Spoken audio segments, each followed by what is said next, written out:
John, if you would please come to the podium and join me. I've kept this on until this last possible second.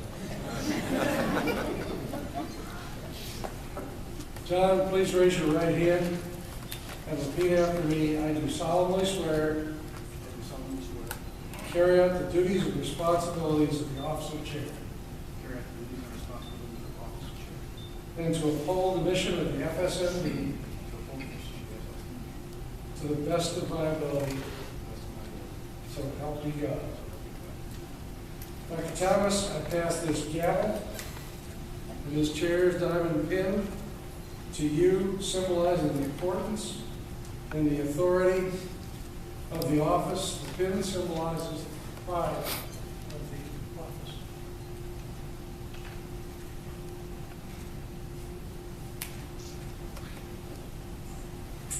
Ladies and gentlemen, it's my great pleasure to give you the new chair of the Board of Directors of the Federation of State Medical Boards, Dr. Jon V.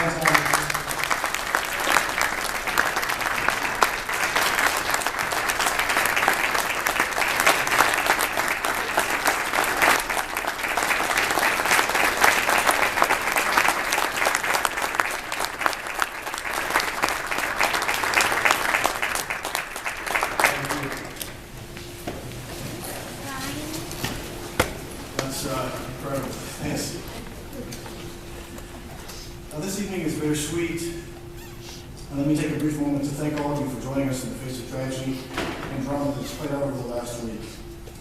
My heart goes out to the victims and families affected by this act of sheer cowardice. It breaks my heart whenever the hopes and dreams of children and parents are forever so cruelly and abruptly extinguished. Despite the tragedy, grounding of planes due to the weather, grounding of humans due to viruses, you remain. So,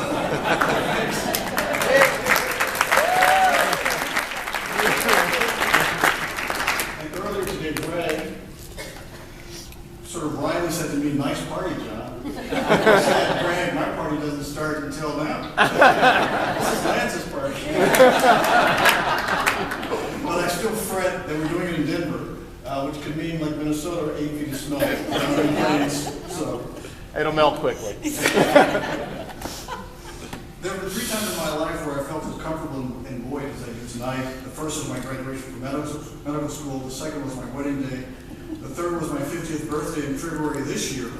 And the constant in all of those events was the presence of my family. I'd like to thank my family for coming from California. I'd like my mom, my dad, my sister and her spouse, and my brother and his spouse to stand and be recognized.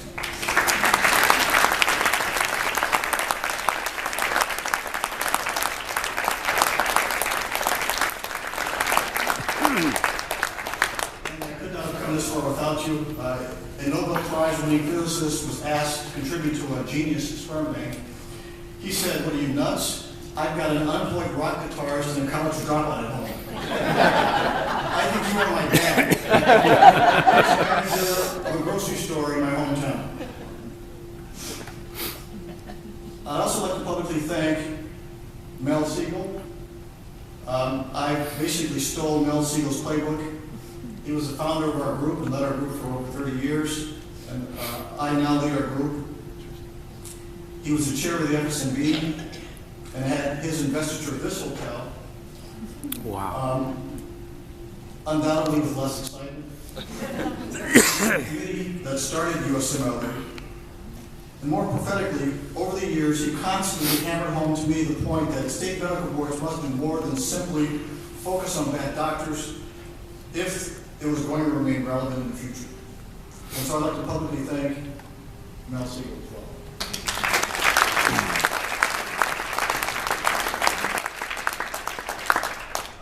Doris Brooker couldn't be here tonight. She's ill as well. But I'd like to publicly thank her for her support and her threats of bruised kneecaps if I didn't have your support. I'd like to thank the Minnesota Board of Medical Practice for 10 years of unwavering support. And last but not least, I'd like to thank all of you for allowing me to be the conduit through which your energy and ideas flow.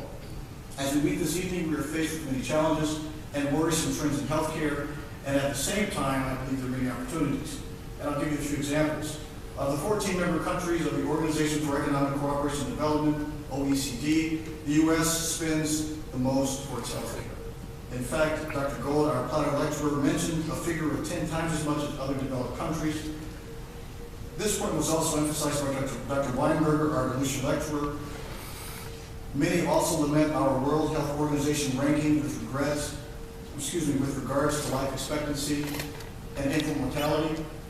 When compared to other economically developed nations, we are last. In almost every talk I've heard over the last year on the economics of healthcare, every speaker juxtaposed the cost of the U.S. healthcare system with the WHO rankings and implied that the U.S. has a very bad healthcare system. I will see that our healthcare system is expensive, but only that. When you dive a little deeper, as others are starting to do, you come away with a different picture of the quality of our healthcare system. In the latest edition of Health Affairs, I happened to read it on the plane, so I thought this is perfect. Jessica O found that the major cause of death below the age of 50 in the U.S. is unintentional injuries, including drug overdose. This actually distorts our life expectancy. And the title of her paper was, Mortality Under Age 50 Accounts for Much of the Fact that U.S. Life Expectancy Lags That of Other High-Income Countries. Kind of that left lower hand quadrant we heard about earlier. This was also hinted at by Dr. Fishman, who pointed out that the rise in deaths due to opioid overdoses accounts for significant impact on our life expectancy. In a similar vein, in vitro fertilization and aggressive intervention in early preterm pregnancies negatively influence our mortality rate. So, contrary to what people like to use to show that our healthcare system is bad, I wish they'd pick something else, because actually our healthcare is very high quality, but it is expensive.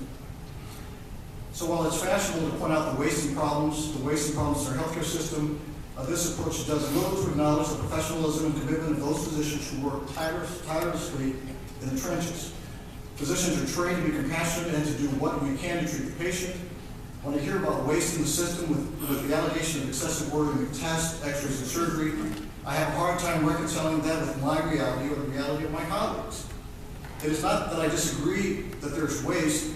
It is this information is typically presented in an aggregate form and doesn't account for regional variation, educational levels of patients, poverty, or other contributing factors. Believing the problem of waste, fraud, and abuse will be solved by a new and different type of federal government bureaucracy may be enticing, but it flies in the face of reason, given the federal government's fingerprints are all over this current system.